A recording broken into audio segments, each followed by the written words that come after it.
at the Faves French Press Cafe.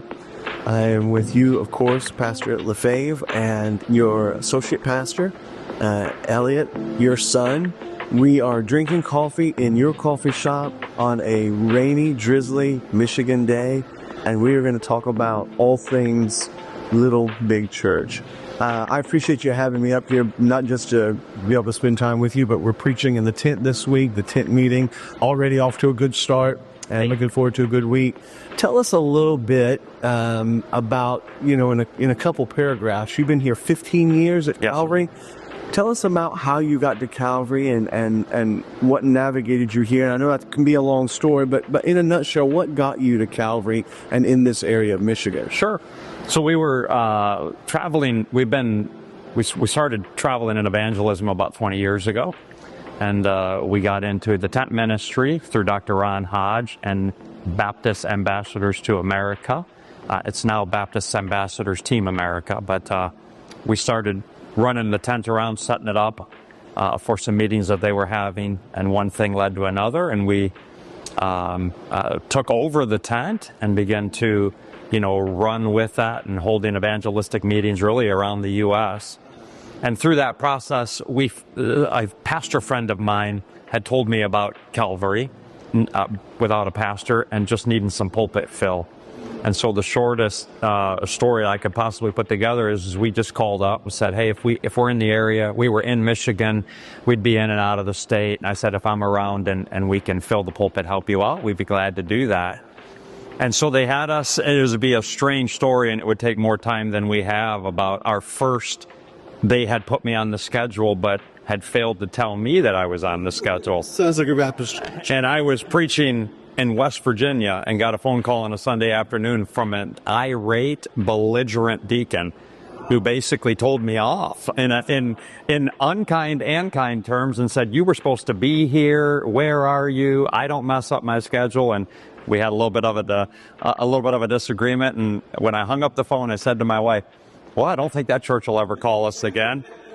And as the Lord would have a good sense of humor, they called a few weeks later. The same gentleman called back and said, I'd like to put you on the schedule again. And so we came, and through a series of events, they asked us if we'd be interested in pastoring the church. And I told them no, 5 separate occasions, even up to the day they voted. And did you just feel like you were called to evangelism? Yes, sir. And didn't really get... Okay. Yes, okay. sir. Did not really have a desire, I should say, at that time, maybe, to pastor. I enjoyed what I was doing. I liked traveling. We were doing mission work. We were actually raising money and funds at that time. We had a ministry established. I was getting my pilot's license, and we were going to use that in mission work. And so we actually had a ministry called Aviators for Christ, and we were a helps ministry to missionaries. And we had been to Honduras a couple times, been to Guatemala a couple times, and we had done some building projects. And so we felt like that's where the Lord was taking us. But the Lord, that was what we felt. And the Lord had different plans for us. So after, on that 5th time, the church took a vote, even though I had told them I wasn't interested.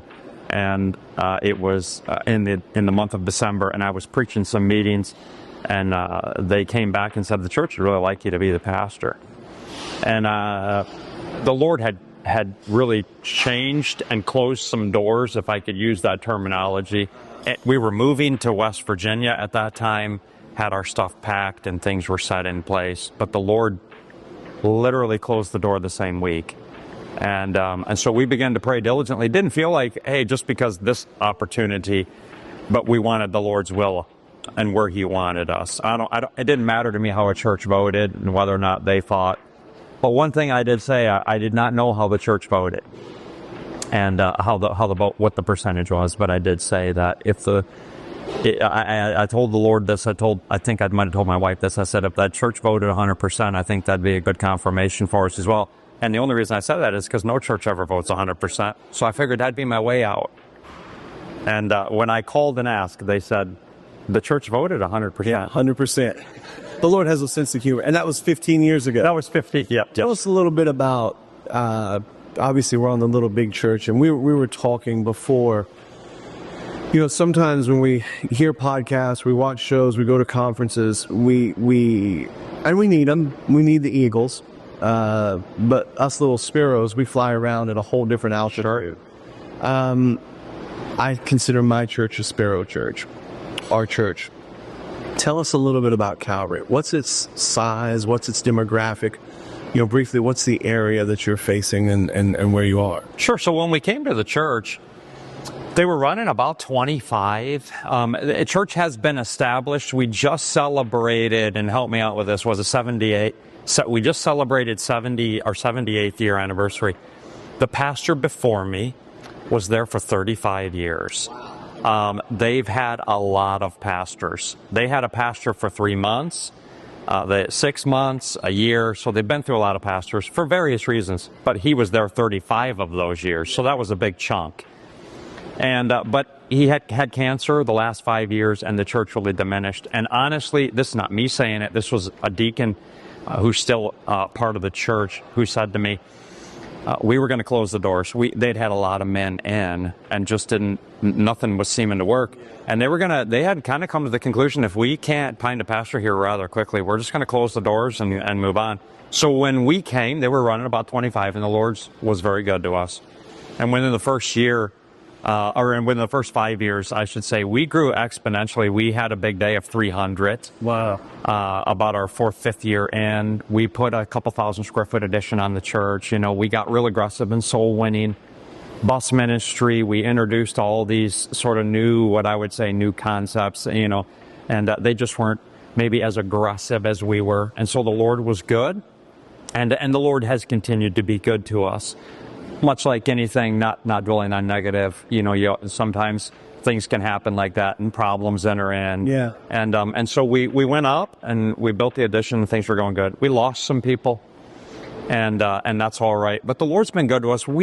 I would say on an average Sunday, we're 70, 80. If all of our people show up, we'd be at 100, a little bit above that. Uh-huh. We're in the bus ministry and we do real well with that. So I would not say that we're a huge church. We are in a small community. There's about 4,500 homes in our community, but we are neighbors to Ann Arbor, Michigan. That's, you know, huge. The university's 50,000 students in it, and the university is 8 miles from our church. So we're relatively close. And where our coffee shop is, where we're seated right now, is 8 miles the other direction. And this is a very large community. So we're going to have to circle back because, you know, sometimes when we look at the numbers, you say, okay, so how many is your church, quote unquote, running? But I don't think that always tells the story of influence. I think a better question we need to be asking is, how much influence does your church have? And you just mentioned a coffee shop, you mentioned the college. I know we've talked about the Bible program that you guys have. We're going to circle back around and talk about that because that's what we're trying to figure out how to do. You don't have to run 1,000 to make a huge influence and to make your calls. Now, we're sitting here with Elliot. Elliot, you're the associate pastor working here, the assistant working with your father. How long ago did you come on, and how did that process work for you? Is it something you always were wanting? Is it something you were a little nervous about? How did that work? But how long ago did you come on, and what was your thinking about being involved in the ministry? Sure. I think I was officially on staff, 8 or 9 years ago, and it was sort of a natural transition just because I was already cutting the grass, doing, you know, stuff to that nature. And I think he called me and said that the men had spoke and they would like to take me on. And so it was, at the time, part-time, still is part-time. But I think it was just a natural. I already led the song leader and all that stuff. So it was just an easy transition into that position. Were you a little nervous about bringing him on, or did you feel comfortable early on? I think we felt comfortable with it. There's obviously always, I think, maybe not with some people, but I think those of us, if we'd be real honest with ourselves, there probably is a little bit of us that we don't want it to be about, you know, nepotism or, you know, sure. Yeah, I mean, people are going to say, right, what could be, and especially from this facet, if I could put it in, because maybe this would be helpful to somebody. I feel like the song, and he is the music director of our church, and so he handles all the special music and the songs, and everything goes through him. And then he has a coordinator that really, she kind of puts the music together, but he's in charge of all the specials and all the music. And so that's a facet, and he takes care of the grounds and properties and things like that. So that's another. And then he's also working with our teens, and I know he wouldn't call himself the youth pastor, youth director. He doesn't like to have that, but he does work with our teens, and he's taken that as a challenge. You're wearing multiple hats. Yes, sir. Okay. Yeah. So, but one thing I find in that, he's also in charge of our finances. And I always feel like if there was, being in the teens, working the music, those are easy.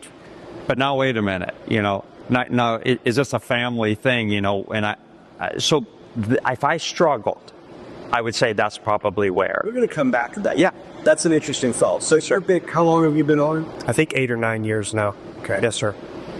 So, what has been your vision for what you're trying to do?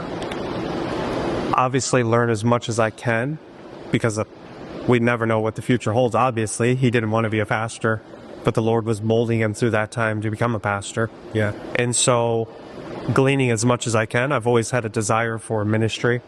And so I think the Lord has opened this door for me and my wife to serve. And when he initially asked us to take the teens, I never really had a desire to do that. Yeah. But it's amazing how the Lord will just open your heart to it.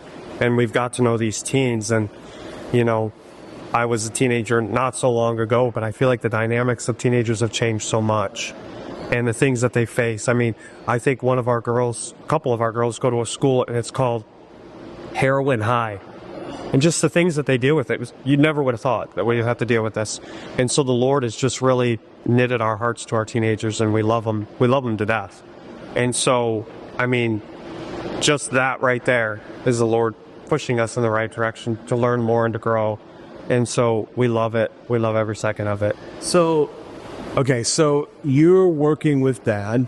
You come on, you're wearing a lot of different hats. One of the main components of ministry that you do is the youth. Yeah? You just mentioned it a minute ago off camera. Tell me again about the teenage girls, where they go, and what you think the challenges are in a small church environment ministering to the teens today. Yes. Well, obviously, teenagers have changed the dynamics of their whole world compared to when you were a teenager and when I was a teenager. And we have a couple of girls, as I just said, that are in our church, and they go to a community not that far from our church, and it's actually called Heroin High, the school that they go to. And one of her little sisters is about ready to transition to that school in this coming year. And so we try to equip them with things that they need to get them through those days. And so they're living in some crazy times, so whatever me and my wife can do to point them in the right direction. And the thing that I try to impress upon them the most is, even though our world is constantly changing, the Word of God has never changed. And it's as relevant today as it was when you were a teenager, when I was a teenager. And so it still has the tools for them to be a successful Christian in the day in which they live. And so that's our main goal above all, is just helping them and being a voice in a dark world. That is a great truth. There's two things that jumped out to me real quick, and that was being relevant. That, and I don't want to use that in a new agey kind of way, but our young people need to know that these old ways are relevant still. But then it struck me that in a small church environment, trying to make a big impact, could go one day from mowing a lawn till the next day counseling somebody that's dealing with horrific challenges. That's the challenge that we had in our smaller churches, is that we don't get to subsidize out. Sure. We're wearing 15 different hats often at one time. Right. All right. So we're sitting in here in this beautiful coffee shop. You guys' coffee shop. There's a second location. Tell us a little bit about the coffee shop and not just the journey of how you got here. That is an interesting story all on its own. But let me set it like this. We live in our crowd, our independent crowd. If you have anything more than a bus ministry and a soul winning program, you're probably compromising. Okay? So maybe there's different ways. Maybe a guy is able to influence his community by opening up a gun store. Maybe a guy is able to influence his community by opening up a booth at the flea market and talking to literally hundreds and thousands of people on the weekend. Maybe a guy is able to be an adjunct professor at a community college. In other words, there's the old model that you and I grew up with is church, soul winning, a bus ministry, and that's it. Maybe that worked exclusively in the 70s and 80s. Maybe now we need to think outside the box. Sure. And we don't have to be a neo-evangelical, but maybe some of their acceptances of new opportunities is the word I want to use, is a good thing. Sure. Speak to the coffee shop, to how you reach outside of the church to get yourself into the community. Sure. I mean, we do because we want to stay with the things that we know work, and that's the soul winning bus ministry. And you say that, and it's absolutely right. We know those things work. Is there anything outside of that? Absolutely. And the Lord was good, and like you said, the story is unique, and how the Lord opened the opportunity for. It's really me and my daughter are partners in this, and she is the day-to-day operation. I did work with her in the early days, but obviously busy with other things. And the Lord opened that opportunity. I wasn't looking for a coffee shop, but she was praying about what direction the Lord wanted her to go. And then even with the second location. And just by way of example, these are the things that I find. And again, I'm not here as much, but my wife works several days throughout the week. And obviously I have 3 daughters that are working here. And so here's what we have found. My wife came home, it was probably a month ago. And so one of our locations, the current location we're sitting in, is what we call our standalone location. We just rent a common space. Our other location is at a medical facility, which houses, I want to say, 20 different doctors. It's a very large facility. And my wife was there working the cash register, and a lady came up, and she was just crying. And of course, my wife, she saw it, not because she's a pastor's wife, because she's sympathetic. And she saw that, but also in the old days we call that basic Christianity, right? Right, it's like basic Christianity, seeing the need in somebody else, and but that caught her attention, and obviously the Christianity side of thing, and being a pastor's wife, she picked up on that, and she just said to her, "Ma'am, is everything all right?" And the lady sort of unfolded a story about how she had been through so much and had just gotten not good news from a doctor. And here in a very busy facility, with people coming and going, and even a few people standing in line, the Lord gave her opportunity to say, "Ma'am, can I pray for you? Can we just pray right now?" And the lady said, "Absolutely." They walked just right to the counter next to it, right out there in the public, right out there in the open. And my wife was able to pray with her. And it meant... So, I mean, she looked up, and my wife said she just had a different look. And she said, "I just want to thank you for taking the time to do that." And I expressed to my wife that she was a believer, and just how much that had meant to her. And that's one situation. My wife had dealt with a deaf woman several months back, and was just overly kind to her. And again, someone that was struggling, and now was having a hard time communicating with ordering something. And my wife was able to use that, and that lady's been back several times and has just been so overjoyed with the kindness. So there's a lot of different ways, because I think we have grown up, and maybe not your generation, but I'm interested in your take on this. I can see some of our older guys sitting around going, "Yeah, but did that lady come to church? Sure. Did that build the church attendance?" But I'm wondering if the day in which we live in, I wonder if the Christians in Rome felt that way. Sure. Or maybe they understood a little something that we've missed, and that is, it's our job to be salt and light. It's Christ's job to build the church. Maybe, I have a friend of mine that would say, for her, that lady, that was the gospel that day. That's what she needed, that God worked. And I'm wondering if, sometimes we look and we go, well, man, you go to a conference and they go, "Here's how you can run 1,000. Not going to happen. It's not going to happen. I might not be able to run 1,000. I don't even know I could pastor 1,000. I think that would be healthy for me or them. but could I influence over a lifetime 1,000 people like that lady? You know, and the coffee shop or whatever it is, it allows us to get out of the four walls. Right. From your generation, what do you see about getting outside? Because like I said, ours has been kind of, these are the things you do. You don't do anything else.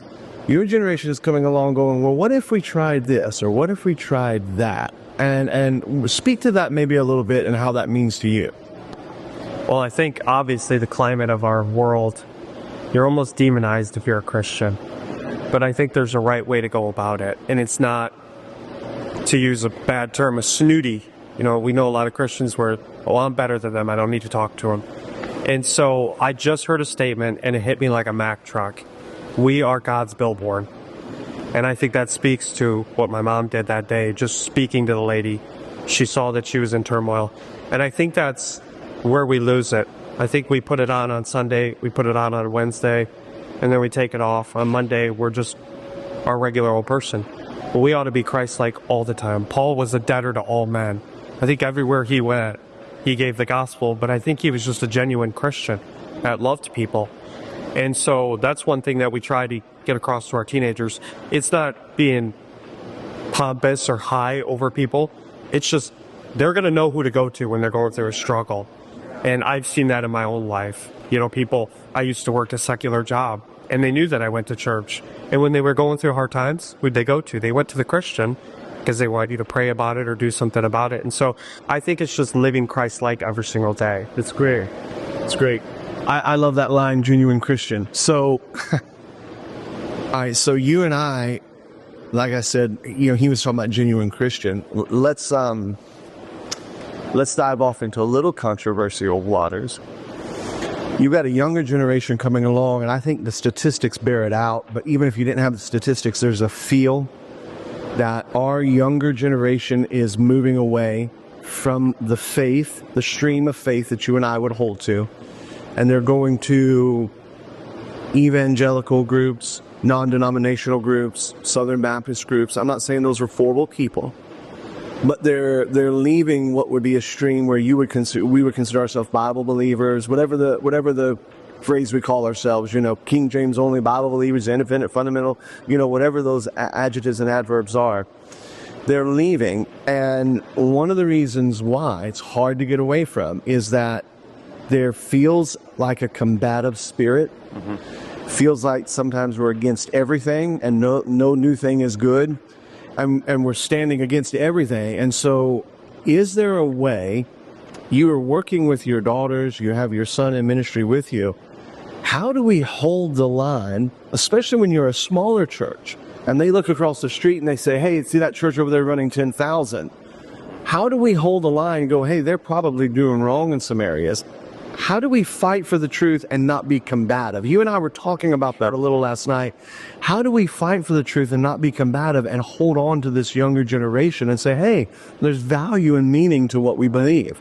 I think that's probably, if we were to be honest, or even some of our friends and our brethren and those of us that are where we are, maybe in the smaller church setting, which, if I'm correct in my statements, and you would know this better than me because you wrote about it, I want to say that 80 to 90% of the Bible preaching, and maybe we would even say Baptist Church in America, run under 100 or under 150. I mean, it seems like those are the numbers.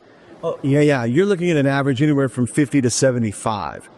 So in that demographic of church, I think and this is what I don't want to say, you know, this is what I see, because I don't know. I mean, the Lord has blessed me. I do get opportunity to preach in some places through the tent ministry and evangelism that we still do. But the thing that I fear hurts us a lot is hypocrisy.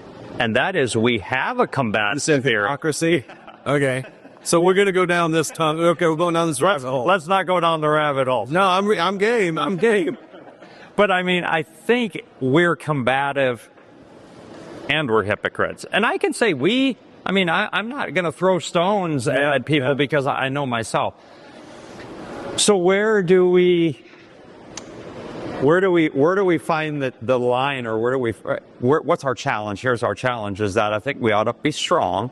I'm going to take a stand, and you can ask the members of our church, and he's a member of the church, even though he's on staff, but he would tell you, I don't say this to be pride-filled. I have a strong stand on a lot of issues, and I'm not afraid to preach that. But I also remind the people that I'm also a person.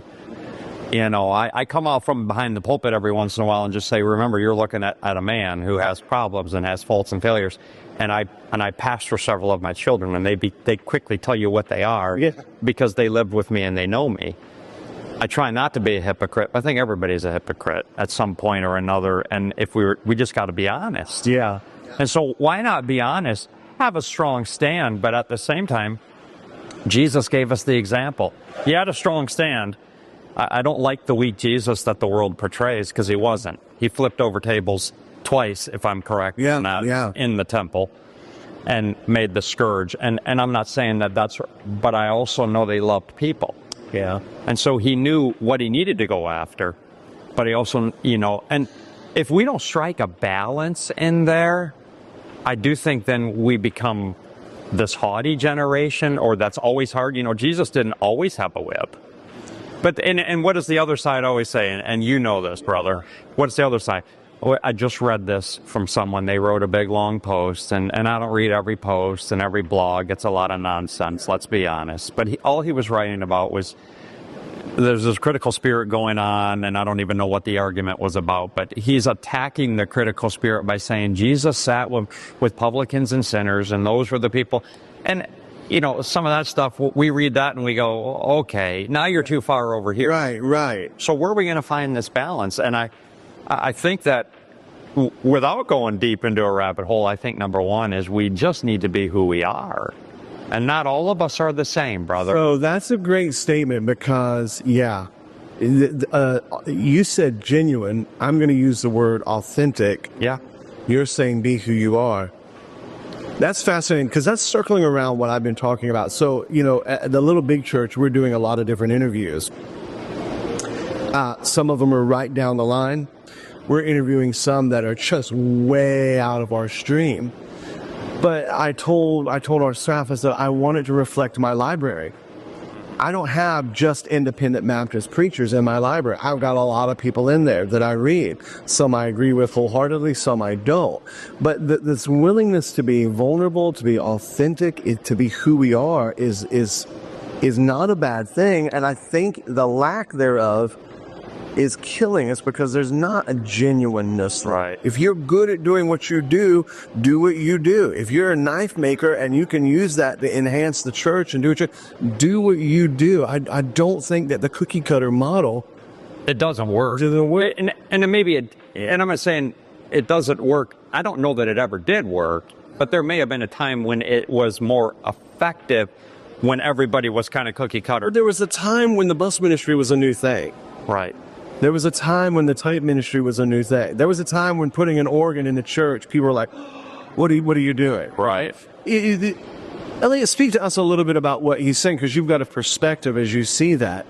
You're a young Bible believer. You've been in a lot of different meetings. I'm not asking you to criticize, just sit there and call names and go, this person's more that. But what do you think from your perspective? Why do you think that there are younger people? Granted, some of them aren't saved, some of them are just liberal, but why do you think younger people are turning more and more to the softer, to the less, and turning away from this stream of faith that we've been talking about? Well, I think for many years, especially in the independent fundamental movement, is you've seen a lot of people that are one way in the pulpit or in church, and then outside of church, they're totally opposite of that. And I think that speaks volumes to young people, because they're so perceptive. And they want to mimic people, follow people when they see them fall off. And I think that's the problem that we see in our church, is why young people, they don't want any part of it. Because I think sometimes we're one way on Sunday, and then on Monday we're a totally different individual. And I think that they see that obviously in their home with their parents. And that just goes to show you that we ought to live for Christ 24/7, because we never know who's watching. Okay, let me jump in. Let me jump in and ask a quick question, because I want to pitch this to you and then have it kick over here, because you jogged my thinking.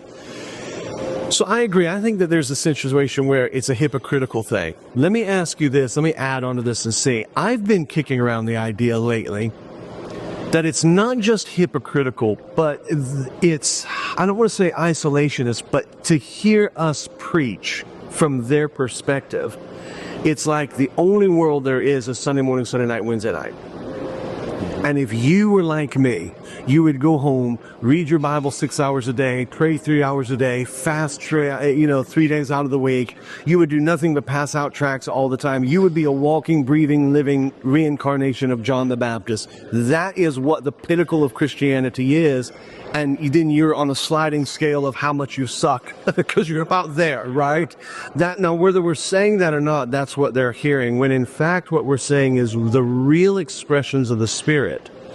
We're not even asking you to live here. We're trying to equip you to live your life out there. And I do think that I hate to say it, but the other side kind of has that whole life perspective a little bit better. Am I off on that? Are you catching that? And then what do you think, preacher? I agree with you 100% on that topic that you just brought up, because they're just genuine.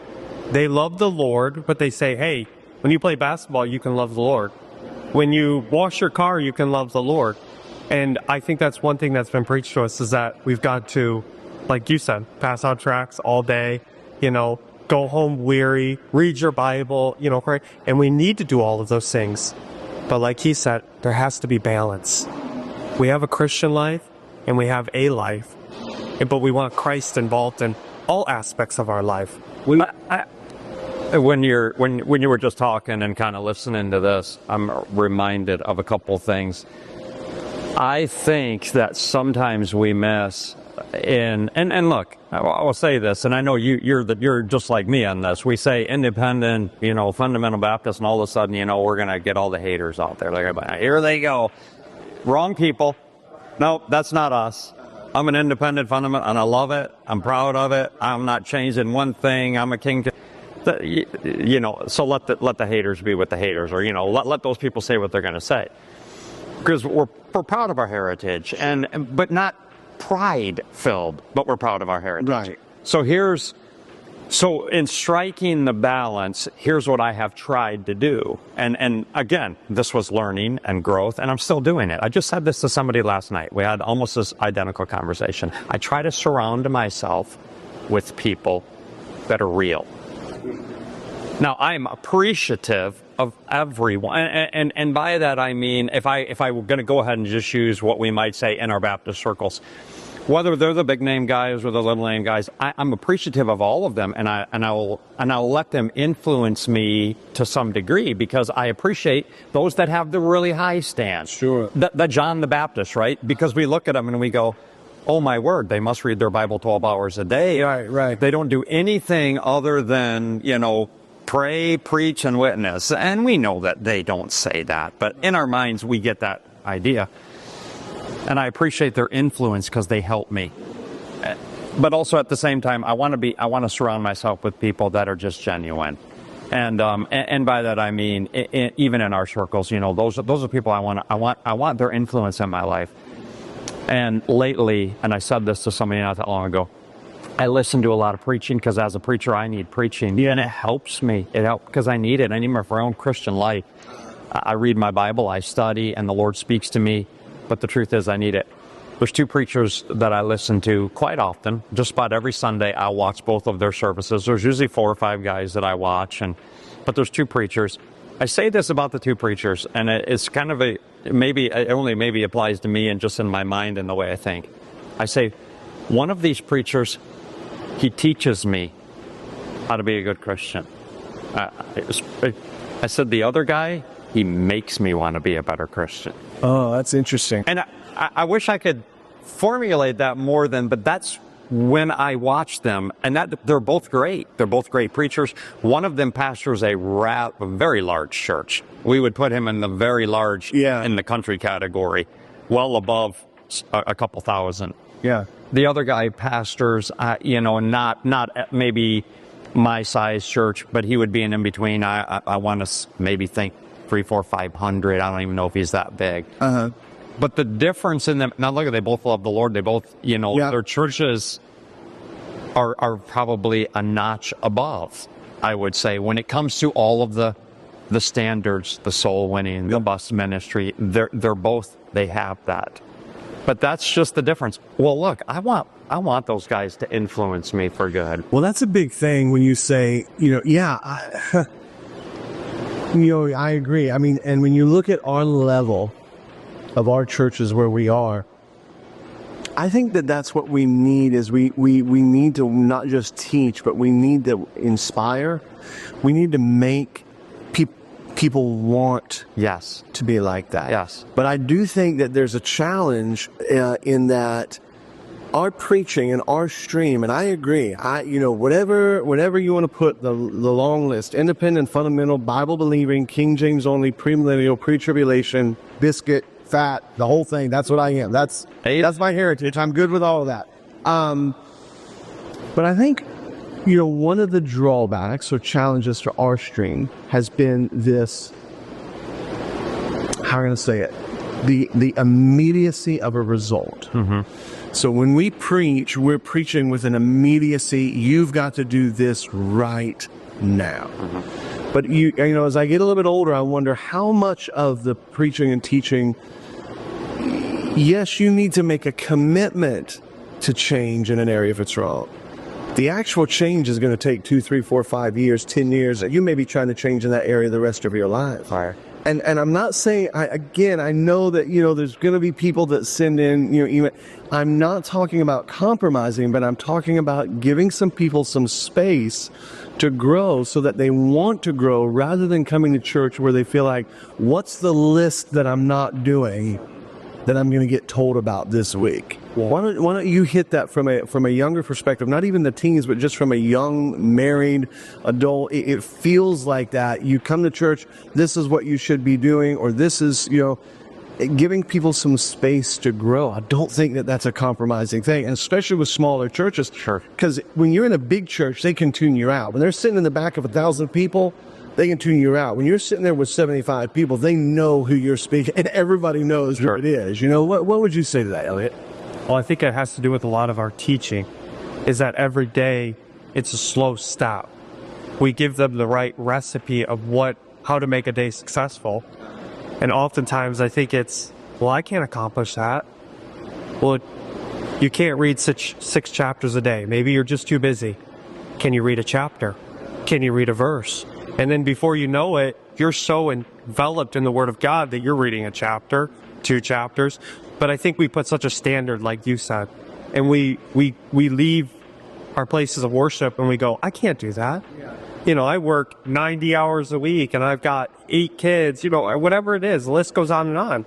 But I think it's just, and part of it is having a real pastor, a real shepherd that just says, hey, I've got problems like you've got, but this week I found time to get alone with God, and these are the things that I learned from God. And so it's balance. Yeah. It's balance. I mean, maybe we focus, as he was talking, the thought came, we focus on what we're not doing or what we can't do. Well, how much focus are we putting on what can I do? And I'm not the perfect pastor. I'm like every other pastor. I get up and, we're hitting the things you have to thrive, and, the prayer and the Bible study. And I do try to present to our church, 3 chapters a day does not make you spiritual. I don't know where we came to that conclusion. Reading through the Bible every year does not make you spiritual. It will help you, spiritually speaking. I'm not going to disagree with that. There's no compromise in that. Right. So, but what does make me spiritual? Well, being in the Word of God. Right? I need to be in the Word of God. I need to be in prayer. And so he prays an hour a day, Well, I can't pray an hour a day. Well, first of all, I can't. I could. It's what I'm going to make a commitment to. But what can you do? I think these are the questions that we should be at. Yes. What can you do? I can't seems to be the thing because you've set this standard, this bar that's so high. Yeah. Well, my word, I see a lot of that. Even myself, I watch preachers and I'll go, I can never do this. Yeah, I've thought about that a lot, and I've wondered if we haven't had this, we're working our way from ourselves down to them. Well, look, let's just call, and I think our stripe really needs to hear this a lot. We got to call the paid money to read my Bible and to pray and to study. That's it. I get paid to do that. Sure. I'm not waking up at 6 a.m, grabbing breakfast, running out the door, fighting an hour's worth of traffic to get to a job, working till 6 p.m., picking up the kids, coming home, blah, blah, blah, blah, blah. And I think we have to start, not from ours, but we have to start to some degree with seeing where they are and realizing that some of what we're called to do, if they come to church, that is a Bible reading and prayer time for them. I am in the gift of God providing a service for them to help them by God's own design. And so this idea that if you were, we don't always say it, but I think it can be felt sometimes in our crowd. If you were as spiritual as me, you would study, if I didn't have to go to work. So I don't think that that's an excuse, but I think it's something we have to be more sensitive to the needs of the people. And we almost hesitate to say things like, it makes you sound like, flow of life, non-denom church. Well, hey, if they're right on that, they're right on that. Right. Let me pivot real quick and ask you guys something, and I think this will come back to you eventually. But in our churches, what are the challenges? What's the challenges that you face in an interpersonal relationship with people at the size churches we have? When you're running 500, 600, 700, you start getting above 400 or 500, they become blobs, and what happens is there's a lot of gatekeepers before you get to the pastor. A guy running 1,000, you don't get to see him. You don't get his cell phone. You don't text him. There are a number of gatekeepers. Running a size church we are, boom, they can catch us anywhere and probably twice at Walmart in the week. Sure. What is the challenge of dealing with interpersonal relationships that you've experienced over the last 15 years? Things you've learned about boundaries to draw, maybe some things you were doing differently, maybe some boundaries you wouldn't have drawn, about that interpersonal relationship, maintaining that authority and yet relationship with the small church. Sure. Boy, that seems like a lot of a question. That's a big question, isn't it? And I feel like there's a lot of thoughts and a lot of directions we could go. I would say, when I first came, early on, I grew up in a pastor's home and been in church, the better part of my life. We've, spent some time away from church in our younger days, but and just on a personal level and not as a family. And so you learn from all of that. I watched my dad, who befriended so many people that were members of his church. And I saw the way that some of that stuff turned. And that can happen. And that is because people know you on a personal level. And so now what do? Do we want to be standoffish? And so you can get that sense, right? Where now I'm going to be standoffish because I saw a bad situation. Or the other side. And I would say, I don't think I was that way when I came into the church. We've befriended people and we've tried to do that. But then we saw another side of that as well, where people that we got to know really well, and then all of a sudden we got hurt. But let me say this in all honesty. We may have got hurt, but I always want to remind myself we also hurt. We're quick, and Christians, as Christians, forget our movement as Christians, but as the Baptist movement as Christians, we tend to say, well, it's they hurt me. And sometimes we don't just say, and I know me. It's a really good truth. I know me. Yeah. And I've had to repair some relationships. I've had to make some apologies. And I've gotten good advice. How do I approach this situation? And I'm glad that God has given me some good pastors like yourself, where I can go and I can get advice. And I can trust that advice. If I could say something, and I think it's on topic, maybe a little off topic, is that you need to have people in your life, especially as a pastor. If it's other pastors, obviously. And I always remind our church of this, and I'm the same, I think, with pastors. Be careful of going to your contemporaries now, sometimes I think there's a place that's okay to do that. Sure, right. But you need to have some men, senior men, that you can trust. Yeah. And when you're going through. And so when I had problems, interpersonal problems. I was glad that the Lord put some people in my life that I call them and say, how do I deal with this? What do I need to do? And sometimes it was, hey, you need to approach the situation and admit your own faults. Yeah. And so I learned through interpersonal relationships about my faults. And I'm still learning. So I don't know if I'd be honest with you, preacher, I'm not sure where I have found this. An ongoing search for balance. Yeah. I think every situation, every personality, is a little bit different. And so where do we find it? Do we want to get too close? And sometimes what do? I don't want to get too close because I've been hurt. Yeah. So it makes us standoffish. But then it's, do I want to be so distant that my people don't have a clue who he's just preacher? Well, now wait a minute, And that's hard when you have a church where you've got couples your age, children your age. Yeah. Do you go to the birthday parties? Do you not go to the birthday parties? Then you show up at a party and they've got Leonard Skinner playing in the background, and you're like, how long do I sit? What do I? What do you do? How do you address it? I think this. I'll be like Paul. I think I have the mind of Christ on this. Hold on. But you should write a book. You read a lot of that. Yeah, I'm sure. No, I don't think that at all. We've been in those situations. Yes, every preacher. And so we've showed up at the, and forget, whatever, any event. You could think of any event. And there's alcohol. Oh, wait a minute. These are people that come to our church. Yeah. And what are we going to do? I always say, okay, first of all, I'm not in the church. This is not a functioning, this is not in the basement of the church and they're dancing, drinking, whatever. If it's a wedding, I'll use that as an example. If it's a wedding, I'm going to do, and especially if maybe I'm a part of it, and I don't do a lot of that, but sometimes we do. I try to keep things in-house, but we've had outside weddings. I will kind of do what I'm there to do, and then I just kindly back away. I don't think there's anything unkind about that. I've showed up when it's graduation party or a birthday party. What am I going to do? I'm going to go. I'm going to be kind because I'm not yes, I'm always representing Christ. Right.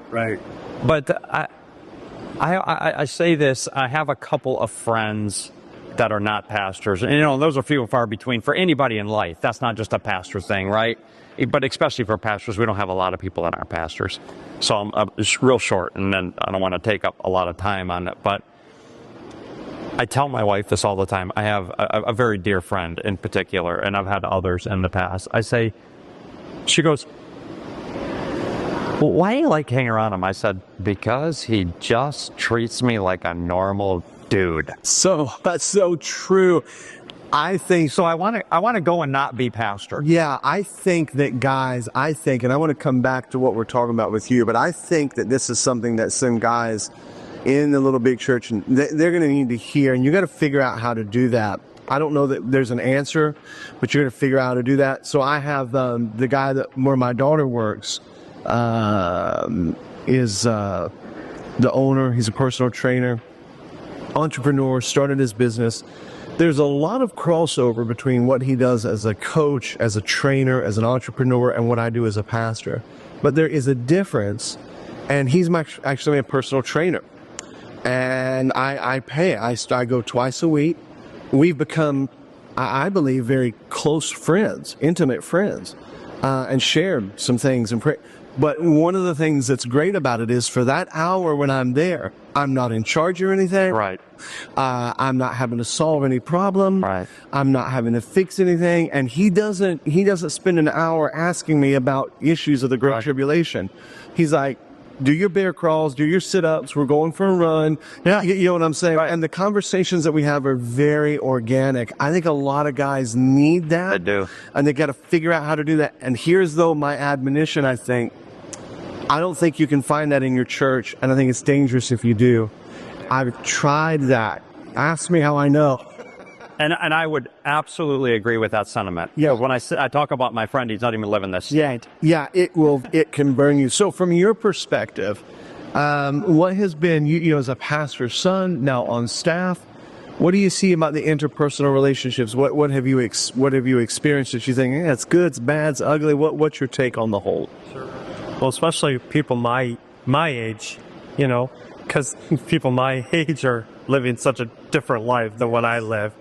And so to go back to what he said, you have to find that balance, because we went to a conference once when I was younger, and a gentleman got up, and he had been in the ministry a long time, and a statement that he said has always stuck with me. Nobody, and I think it's bigger than what he said. Nobody should ever see you in your pajamas. As a man of God or as a person of God or whatever it is, because you're to set a standard. But I think that takes away from the realness of us. And I don't think that you ought to see somebody in their pajamas, obviously, but I think it's wider. That could get you in jail. Well, it depends on your preference of your pajamas. But I think that takes away from the realness of us. But you have to have that line, because obviously we go places and people aren't the way that we are, the way that they talk, the way that they live, the things that they do. And so I think it's a balance. I don't know like he said, I don't know if there's a right or a wrong answer. Yeah. And sometimes you do want to put up walls, especially as a pastor's kid, because you've seen people that your father has grown close to, and then all of a sudden there's a knife in your father's back. And so you look at that and you say, well, what should I do the next time somebody wants to be a friend with me? Are they just going to take what we say personally, and use it in a public, sense? And we ought to be always living for Christ, but I don't know for everybody else. But we're people, right? We're just people. And sometimes we say things and we do things because we're in a moment and we're just enjoying it. We're enjoying a fellowship or even a friendship. And, obviously we pastor people. And are we close friends with all the people in our church? No, that's an impossible thing. Right. Do we have a fellowship? Well, of course we do, through the Lord Jesus Christ especially. And so we have that. But it is. And so where do I find that? Are we closer to some in our church? Absolutely. And that's not... It's not bad. And it doesn't mean anything against the people that might say, well, pastor's not as close with me as he is with them. Well... like I have a deacon in my church, and we have been to Guatemala and Honduras together. And we have been through some absolutely crazy experiences together. He's much older than me. I would say we're friends, and we're close. Do we get together every week? No. But there's a friendship there, where now somebody else sitting in the church goes, well, I don't have that with the pastor. Well, just different experience. Yes. I don't think that my love is, maybe any greater. Is it not that way with our kids sometimes? Because our experiences are different. Some kids will say, well, that person's the favorite. And I think a good parent may have a favorite. No, I don't think.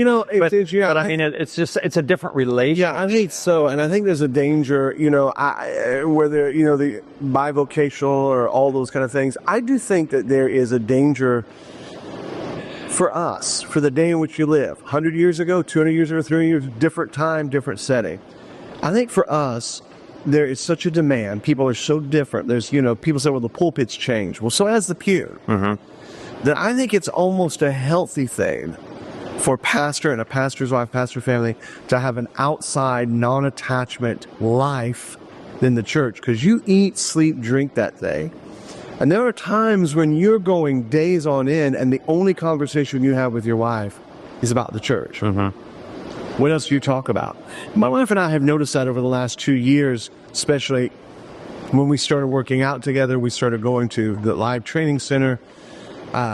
They know us there as, Pastor Joel, that kind of thing like that. But that's all we talk about this, and we realized how much our conversation was saturated in the church.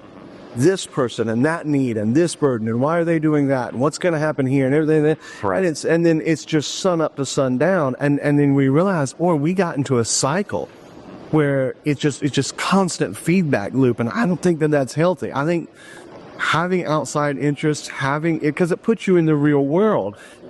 Church life can become a fishbowl, mm-hmm. a bubble. And in the smaller church, that can be really, really difficult. Well, what about, if we were to just flip that coin a little bit and like with our people, if they sat at home and talked about work all the time, how long would the relationship last? But it is true in our for church people, and I'm guilty of it as well. You know, obviously me and my wife, and even with a business, now we've got this, and so now we're either talking about the church or we're talking about the business. Sometimes my wife will go, "Do we do anything else?" I said, "Well, we don't have any time to do anything else." There's no time. Yes, but that's why I think you're right. Sometimes the outlet, the something else that we do, makes us not compromisers, makes us people. Church is the church. Church is not God. Yes. And so for me to not always have everything on the church, and all of a sudden people are like, well, wait a minute, you're not walking with God. No, those are two completely different things. Because every Christian is called upon to walk with God, no matter if he's a pastor or he's a barista.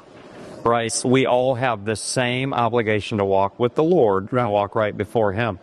And so we do have to learn that, but having an outlet, and it's a struggle. I mean, it sometimes is hard because it can become consuming. And when it becomes consuming, it can become negative. Yes.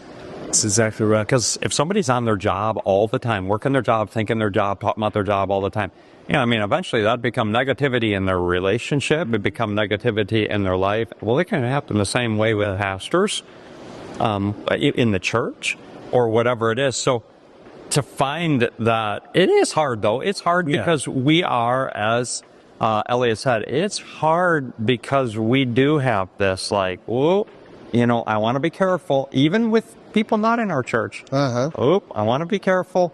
I mean, some of my closest friends and me and my wife's friends, they are in my friends' church. So now I have to go, oh, wait a minute, and it's not like that. Right.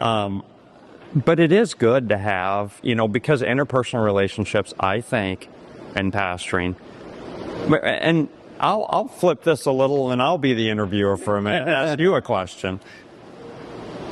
Do you see the same thing with your people? Interpersonal relationship, not with pastor people, but let's talk about the people. Do you see in your church, what are the personal relationships, in other words, families with families, people with people in your church? Or are you also seeing, and maybe I'm the only person, that there's a little bit of a division? Our families are busy. We live in a fast-paced world. And all those things are excuses, but they are truths. Right. Does not the Bible tell us that in the last days that things are going to speed up and everybody's going to be busy and there's going to be a lot of stuff and we're going to be run to and fro and married, given and married. So there's a lot to that. And we're living in those days. I think so. But is there a separation even with our people where they need the influence of each other? Yeah, and that takes us back, I think, to one of the things that the little big church or the smaller church can do in this day. That look, the larger churches, they're having to come up with cell group programs. Well, we have that built in already. And I think that the fellowships and the unity together, that's one of the things that we can bring to the table that the big churches can't. What we have to guard against is what I call is a closed system. Mm-hmm. It's one thing to be friendly, it's another thing to be best friends. And when you have a closed system, it's like this coffee shop. Any stranger that walks in should feel welcome. You shouldn't walk in and go, ooh, these are, I'm on the outside. There's a giant inside joke going on, and I'm not part of it. We were talking about that one meeting. I won't call it by name, but I told you I felt like a distant cousin that showed up to a real close family reunion, right? And I think that we have to be careful in smaller churches to strike the balance. We need to create a consistent stream of fellowship and unity, but it needs to be so much so that when that visitor walks in, they feel welcomed into that. Good. But I think that is absolutely key and vital, and it is. So let me pitch this out, and then we'll kind of maybe find a way to land with this. Early on, we talked about you hiring Elliot, talking about the different hats that he wears. I'm going to ask you to speak and then you to speak. I'm interested to find out, I know what it is in mine. How much do you think we miss out? Maybe this is a loaded question, but how much do you think we miss out or overpressure ourselves or cause too much stress by worrying about what people think? Who, without being mean, have no idea what truthfully is going on. They think about it maybe a Sunday when they're there, And we just overstress ourselves by going, listen, this is what I need. This is what's going to work. Well, what does it look like? What do people think? I don't care. We know what we're doing. I don't show up at your place of business once or twice a week and tell you how to do it. We know what we're doing. But do you think sometimes we allow the expectations or the fear of what people are going to think to maybe hinder us from hiring our son or opening a coffee shop or something along the line? That's a difficult question. Cool. It is very difficult. And it's hard, especially for me being in the finances of the church. How do I go to the guys every single beginning of the year and say, hey, we need to talk about pastor's salary? Yeah. And the guys look at me and they go, well, he's your dad. What do you think he needs? And that's hard because I think he deserves the world. And how am I going to tell these guys this? And, we have to think, obviously, we're a business. We have to think consciously what we can afford and not afford, And so, and I've always struggled with that. And it's a balance thing. Yeah. That's such a difficult question. Well, the word I'm hearing you say, though, is balance.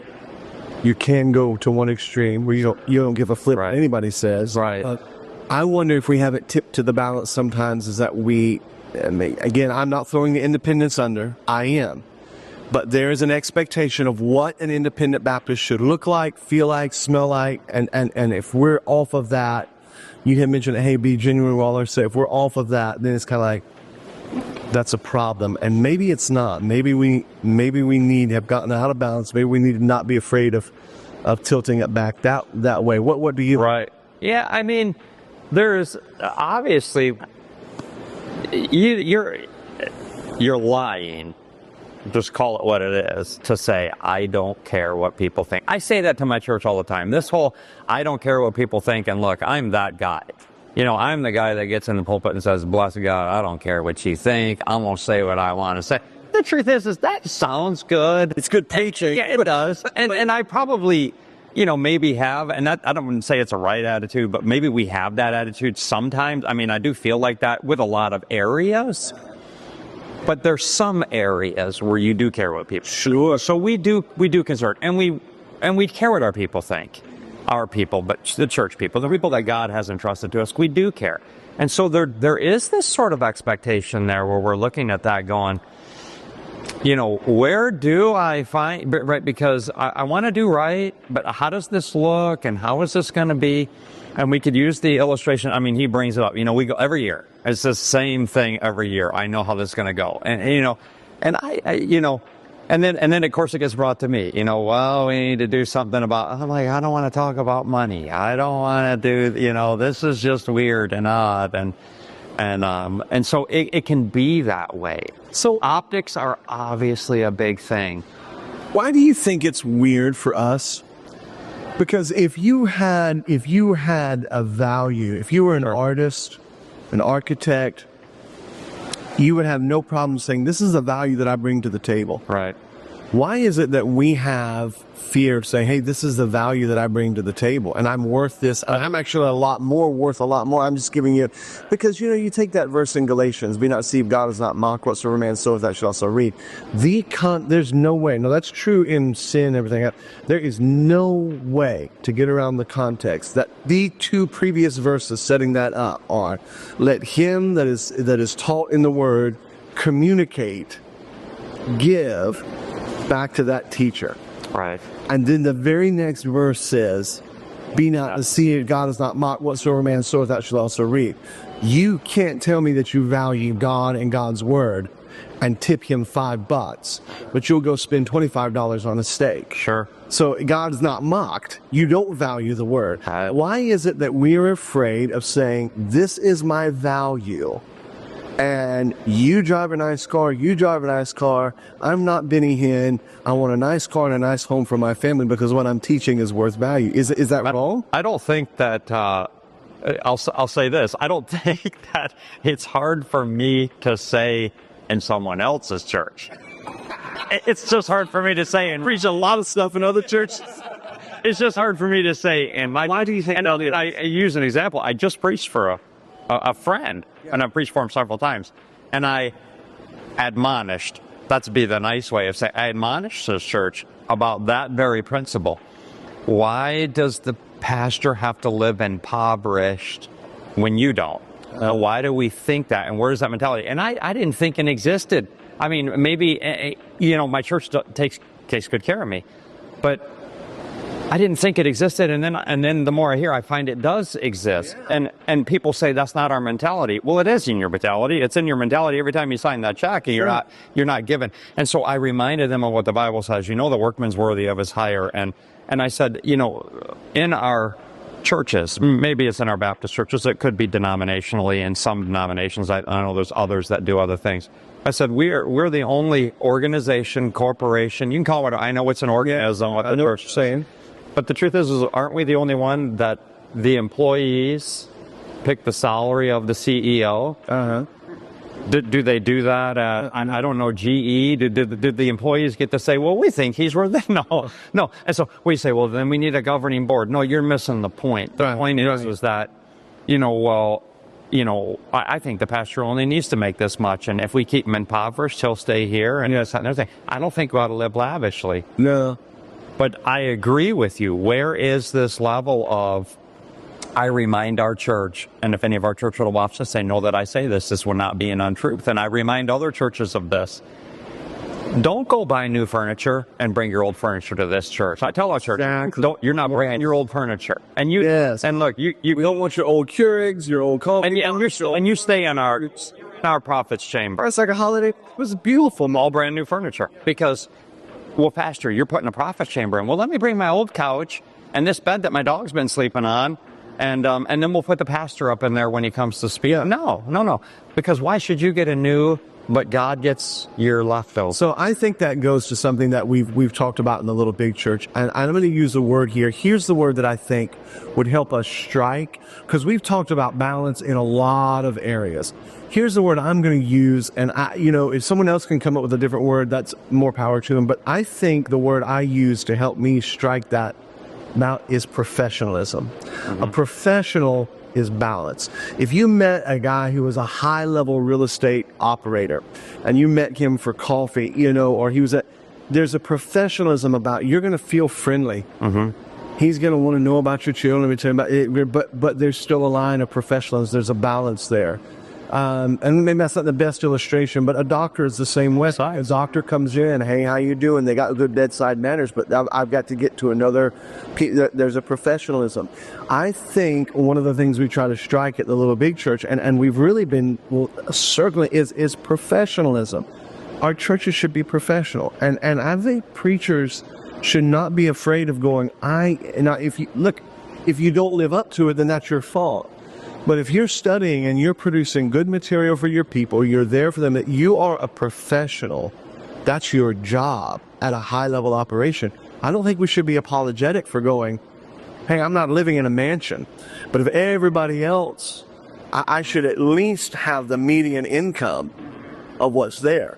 And I think that's one of the things that happens in the Little Big Church, and I think you and I have learned by experience and by labor is, hey, we need to be professional.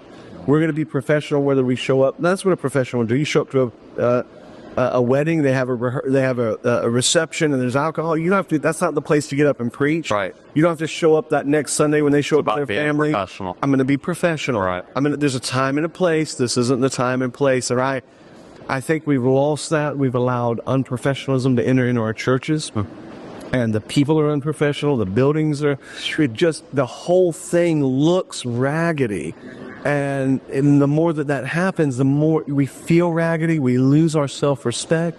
Self-respect isn't pride. Right. And we've lost that. And so I just love the conversation. We could go on and on and on. Calvary Baptist Church, Whitmore Lake. Yes, sir. Michigan, coffee shop, Faves. I've got the Faves French Cafe.